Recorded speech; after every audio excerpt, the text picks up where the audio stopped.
Hello friends, welcome back to Bhavini's kitchen.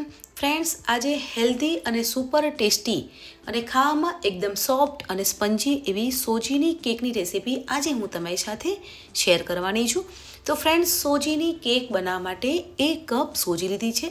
તમે સોજી મોટી કે નાની કોઈ પણ લઈ શકો છો. તો અહીંયા મેં 1 કપ સોજી લીધી છે અને તેટલા જ પ્રમાણમાં એટલે 1 કપ ખાંડ લીધી છે. ખાંડ છે તે તમારા ટેસ્ટ પ્રમાણે વધારે અને ઓછી કરી શકો છો. 1 કપ દૂધ લીધું છે. દૂધ થોડુંક હૂંફાળું હોય તેવું લેવાનું છે અને બધું દૂધ એકસાથે નથી ઉમેરવાનું. થોડું દૂધ ઉમેરી અને બેટરને સારી રીતે મિક્સ કરી લઈશું.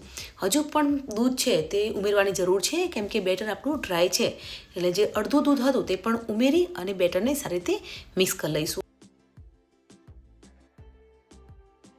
તો બેટરને સારી રીતે મિક્સ કરી અને 10 મિનિટ માટે ઢાંકીને મૂકી રાખીશું. તો ફ્રેન્ડ્સ, 10 મિનિટ થઈ ગઈ છે. તમે જોઈ શકો છો કે સોજી છે તે ફૂલી ગઈ છે, એટલે હજુ બી દૂધ એડ કરવાની જરૂર નથી.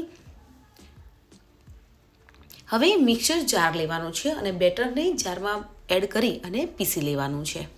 અહીંયા આપણે ખાંડ છે તે આખી જ એડ કરી હતી, એટલે મિક્સર જારમાં ક્રશ કરીશું એટલે ખાંડ પણ સરસ એવી મેલ્ટ થઈ જશે. તો આ રીતે મિક્સર જારમાં ક્રશ કરી લઈશું. તો તમે જોઈ શકો છો કે આ રીતની થિકનેસ છે તે થઈ જશે, કેમ કે અહીંયા ખાંડ પણ આપણે ઉમેરી હતી એટલે બેટર છે તે થોડું પતલું થશે. હવે અડધો કપ જેટલો મિલ્ક પાવડર ઉમેરવાનો છે અને વેનીલા કસ્ટર્ડ પાવડર ઉમેરવાનો છે. ફ્રેન્ડ્સ, અહીંયા કસ્ટર્ડ પાવડર ઉમેરવાથી તેનો ટેસ્ટ છે તે બહુ સરસ આવશે અને બાળકોને પણ સોજી કેક છે તે ભાવશે. તો આ રીતે બેટરને સારી રીતે ફેટી લેવાનું છે. તો બેટર છે તે પરફેક્ટ થઈ ગયું છે, તો તેને બાઉલમાં લઈ લઈશું. અહીંયા આપણે માપ છે તે સરખા પ્રમાણમાં રાખ્યું છે એટલે કેક છે પરફેક્ટ બનીને તૈયાર થશે. તમે જોઈ શકો છો કે બેટરની થિકનેસ છે તે આ રીતે રાખવાની છે. હવે અહીંયા સોજીની કેક છે તે ડ્રાયફ્રૂટવાળી બનાવવાના છે, એટલે અહીંયા અમે કાજુ અને બદામને ચોપ કરી લીધા છે તે ઉમેરી લેવાના છે. તમારે કાજુ બદામ એડ ના કરવા હોય એટલે કે ડ્રાયફ્રૂટ કેક ના બનાવી હોય તો તમે પ્લેન પણ બનાવી શકો છો.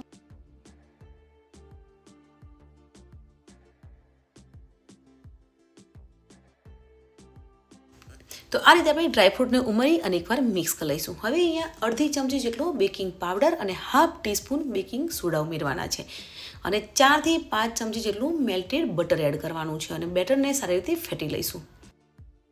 ફ્રેન્ડ્સ, અહીંયા સોજી કેકમાં આપણે ડ્રાયફ્રૂટ એડ કરી છે. જો તમારે ડ્રાયફ્રૂટ ના ઉમેર્યું હોય તો તમે સ્કીપ પણ કરી શકો છો. તમે પ્લેન પણ સોજીની કેક છે તે બનાવી શકો છો.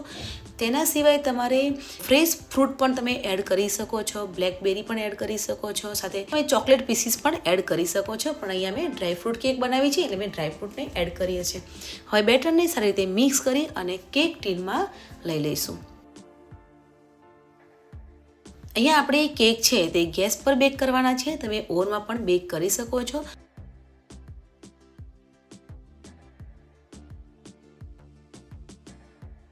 અહીંયા આપણી ડ્રાયફ્રૂટ કેક છે એટલે ડ્રાયફ્રૂટથી થોડું ડેકોરેટ કરી લઈશું. તો મેં અહીંયા બદામના પીસ કર્યા છે, સાથે કાજુના પીસીસથી ડેકોરેટ કરી લઈશું.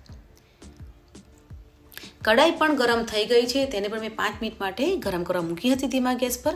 તો હવે કેકને બેક કરવા માટે મૂકી દઈશું. અહીંયા કેકને બેક થતાં 35 થી 40 મિનિટ જેવો સમય લાગે છે અને મીડિયમ ગેસ પર જ આપણે કેકને બેક કરવાની છે. તો ઉપરથી ઢાંકી અને એક હેવી વસ્તુ મૂકી દઈશું અને કેકને બેક થવા દઈશું. ફ્રેન્ડ્સ, તમે સોજીની કેક છે તે બાળકોને લંચ બોક્સમાં પણ આપી શકો છો. બાળકો સ્કૂલ પિકનિકમાં જાય ત્યારે પણ તમે આ કેક છે તે આપી શકો છો. તો 35 મિનિટ જેવું થઈ ગયું છે. કેક છે તે બેક થઈ ગઈ છે. આપણે નાઇફથી ચેક કર્યું તો નાઇફ છે તે એકદમ ક્લીન આવી છે, એટલે કેક છે તે આપણી પરફેક્ટ એવી બેક થઈ ગઈ છે અને ઠંડી થાય ત્યાં સુધી મૂકી રાખવાની છે. તો કેક પણ આપણી ઠંડી થઈ ગઈ છે. તો હવે તેનું કટિંગ કરી લઈશું. હું તમને કટ કરીને પણ બતાવીશ કે કેક છે તે એકદમ સ્પંજી અને સોફ્ટ બનીને તૈયાર થઈ છે. અહીંયા બેટર પરફેક્ટ હતું એટલે સોજી એડ કરી છે, છતાં બી તે એકદમ છૂટી નથી પડતી. એકદમ જાળીદાર કેકનો બેઝ છે તે બનીને તૈયાર થયો છે. તમે જોઈ શકો છો કે એકદમ સ્પંજી અને પોચી એવી સોજીની કેક છે તે બનીને તૈયાર થઈ ગઈ છે. હું બીજા પણ પીસ છે તેને કટ કરીને બતાવીશ. તો પરફેક્ટ એવી ડ્રાયફ્રૂટ સોજીની કેક છે તે બનીને તૈયાર થઈ ગઈ છે.